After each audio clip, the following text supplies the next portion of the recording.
Bacaan Alkitab 4 November 2021. 2 Raja-Raja pasal 17, Titus pasal 3, Hosea pasal 10, Mazmur pasal 129, 130 dan 131. 2 Raja-Raja pasal 17. Dalam tahun ke-12 zaman Ahaz, Raja Yehuda, Hosea bin Ela menjadi raja di Samaria atas Israel. Ia memerintah 9 tahun lamanya. Ia melakukan apa yang jahat di mata Tuhan, tetapi bukan seperti raja-raja Israel yang mendahului dia. Salmaneser, Raja Asyur, maju melawan dia. Hosea takluk kepadanya serta membayar upeti. Tetapi kedapatanlah oleh Raja Asyur bahwa di pihak Hosea ada persepakatan, kerana Hosea telah mengirimkan utusan-utusan kepada So, Raja Mesir, dan tidak mempersembahkan lagi upeti kepada Raja Asyur, seperti biasanya tahun demi tahun. Sebab itu Raja Asyur menangkap dia dan membelenggu dia dalam penjara. Kemudian majulah Raja Asyur menjelajah seluruh negeri itu. Ia menyerang Samaria dan mengepungnya 3 tahun lamanya. Dalam tahun ke-9 zaman Hosea, maka Raja Asyur merebut Samaria.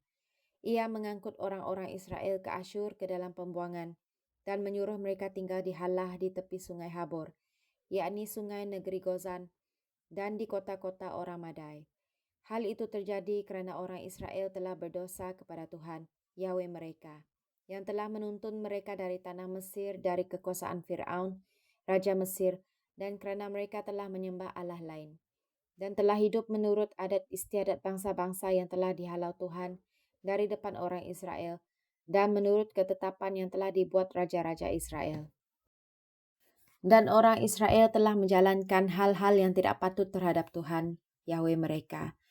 Mereka mendirikan bukit-bukit pengorbanan dimanapun mereka diam, baik dekat menara penjagaan maupun di kota yang berkubu. Mereka mendirikan tugu-tugu berhala dan tiang-tiang berhala di atas setiap bukit yang tinggi dan di bawah setiap pohon yang rimbun. Di sana, di atas segala bukit itu, mereka membakar korban seperti bangsa-bangsa yang telah diangkut Tuhan tertawan dari depan mereka. Mereka melakukan hal-hal yang jahat sehingga mereka menimbulkan sakit hati Tuhan. Mereka beribadah kepada berhala-berhala, walaupun Tuhan telah berfirman kepada mereka, "Janganlah kamu berbuat seperti itu." Tuhan telah memperingatkan kepada orang Israel dan kepada orang Yehuda dengan perantaraan semua nabi dan semua tukang tilik. Berbaliklah kamu daripada jalan-jalanmu yang jahat itu, dan tetaplah ikuti segala perintah dan ketetapanku, sesuai dengan segala undang-undang yang telah kuperintahkan kepada nenek moyangmu, dan yang telah kusampaikan kepada mereka dengan perantaraan hamba-hambaku para nabi. Tetapi mereka tidak mau mendengarkan, melainkan mereka menegarkan tengkuknya seperti nenek moyangnya yang tidak percaya kepada Tuhan Yahweh mereka. Mereka menolak ketetapannya dan perjanjiannya yang telah diadakan dengan nenek moyang mereka, juga peraturan-peraturannya yang telah diperingatkannya kepada mereka. Mereka mengikuti dewa kesia-siaan, sehingga mereka mengikuti bangsa-bangsa yang di sekeliling mereka. Walaupun Tuhan telah memerintahkan kepada mereka, janganlah berbuat seperti mereka itu. Mereka telah meninggalkan segala perintah Tuhan Yahweh mereka, dan telah membuat 2 anak lembu tuangan. Juga mereka membuat patung Asyera, sujud menyembah kepada segenap tentera langit, dan beribadah kepada Baal.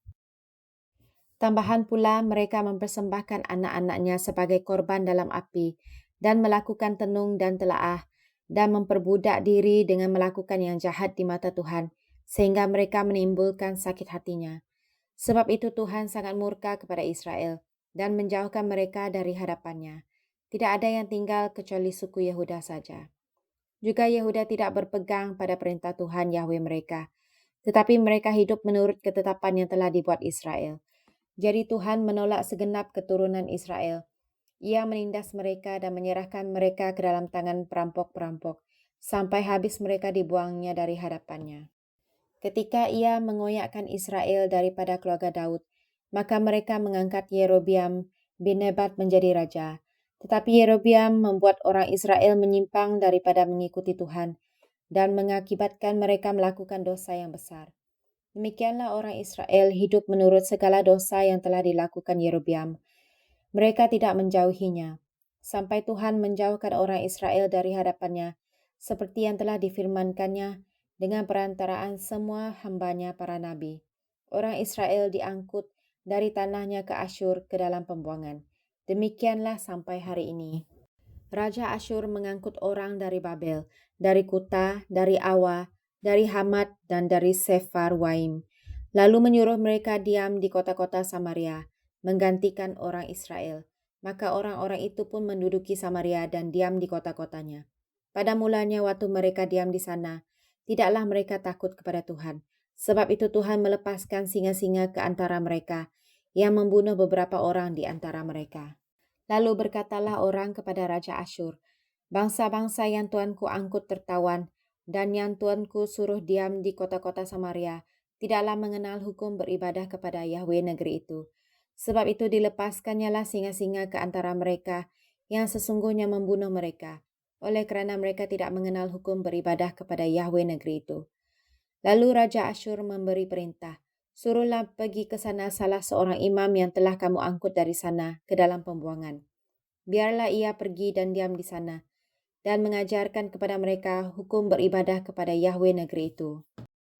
Salah seorang imam yang telah mereka angkut dari Samaria ke dalam pembuangan pergi dan diam di Betel. Ia mengajarkan kepada mereka bagaimana seharusnya berbakti kepada Tuhan. Tetapi setiap bangsa itu telah membuat allahnya sendiri dan menempatkannya di kuil di atas bukit-bukit pengorbanan yang dibuat oleh orang-orang Samaria. Setiap bangsa bertindak demikian di kota-kota yang mereka diami. Orang-orang Babel membuat patung Sukot Benot. Orang-orang Kuta membuat patung Nergal. Orang-orang Hamat membuat patung Asima. Dan orang-orang Awa membuat patung Nibas dan Tartak. Orang-orang Sefarwaim membakar anak-anak mereka sebagai korban bagi Adramelek dan Anamelek, para allah di Sefarwaim. Di samping itu, mereka berbakti kepada Tuhan dan mengangkat dari kalangan mereka imam untuk bukit-bukit pengorbanan.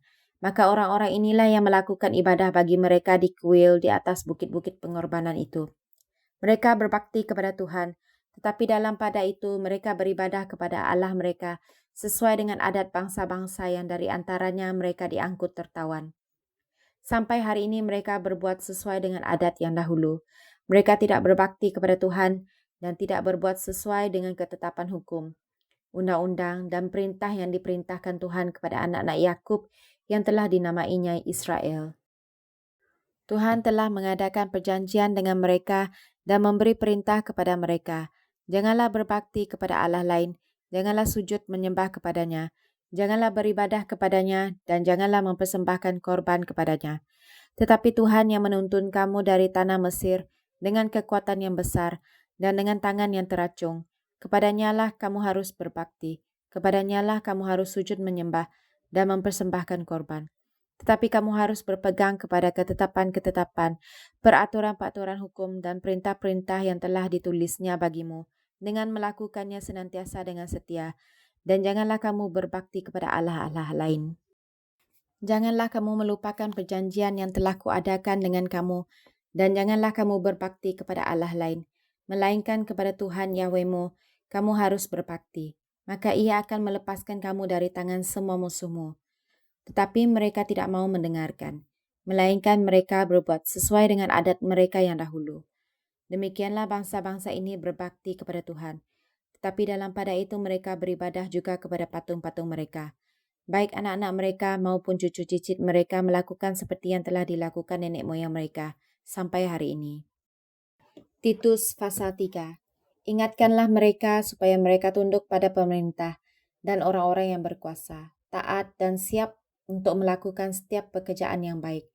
Janganlah mereka memfitnah, janganlah mereka bertengkar. Hendaklah mereka selalu ramah dan bersikap lemah lembut terhadap semua orang.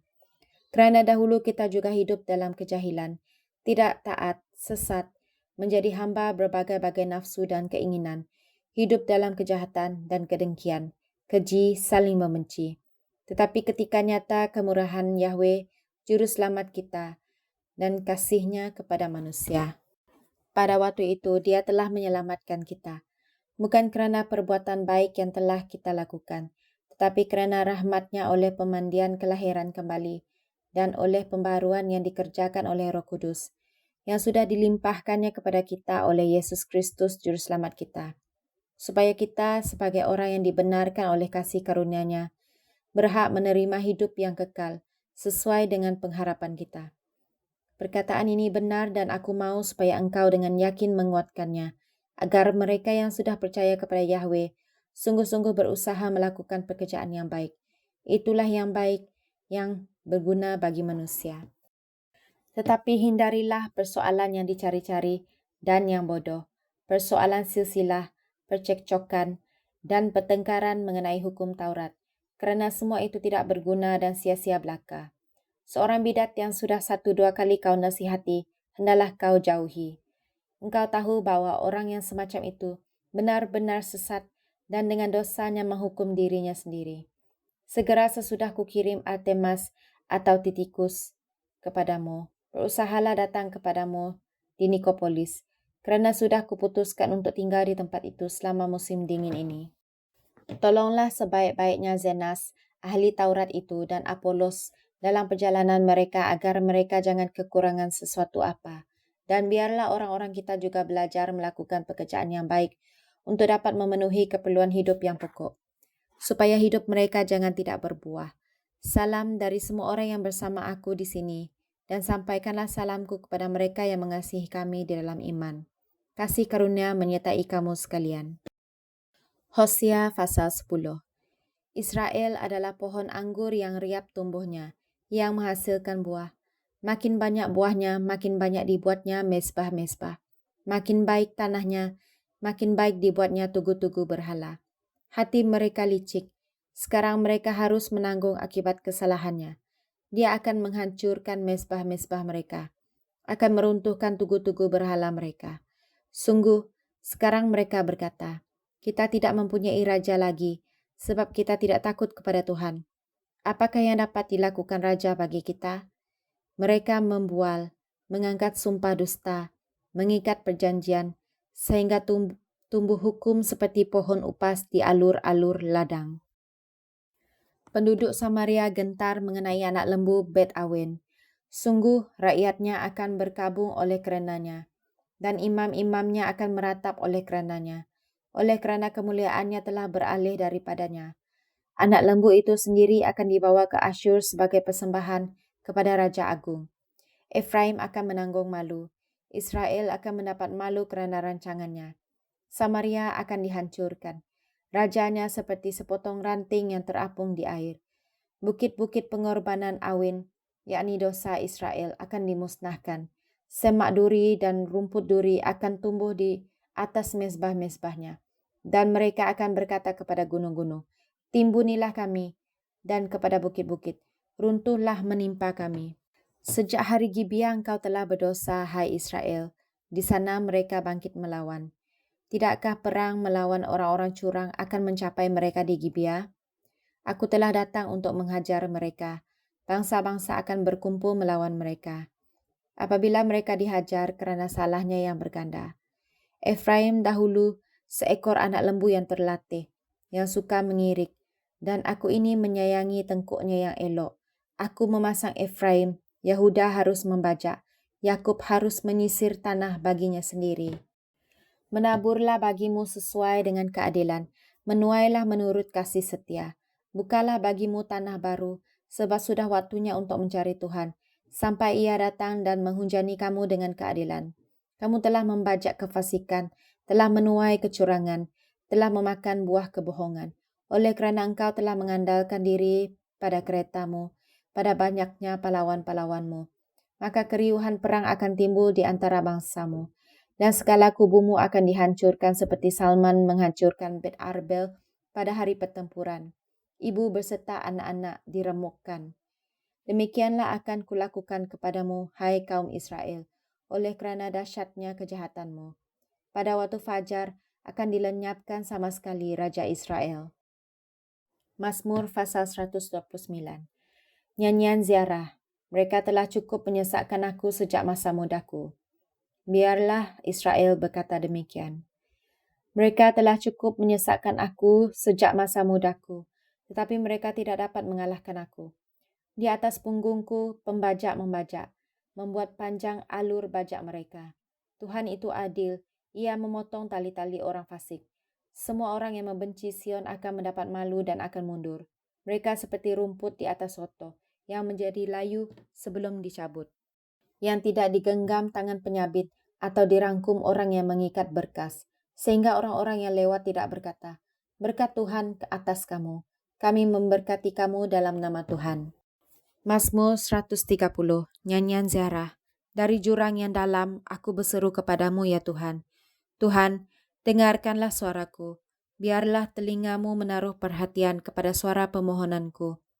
Jika Engkau, ya Tuhan, mengingat-ingat kesalahan-kesalahan, Tuhan, siapakah yang dapat tahan? Tetapi padamu ada pengampunan, supaya Engkau ditakuti orang. Aku menanti-nantikan Tuhan, jiwaku menanti-nanti, dan aku mengharapkan firman-Nya. Jiwaku mengharapkan Tuhan, lebih daripada pengawal mengharapkan pagi, lebih daripada pengawal mengharapkan pagi.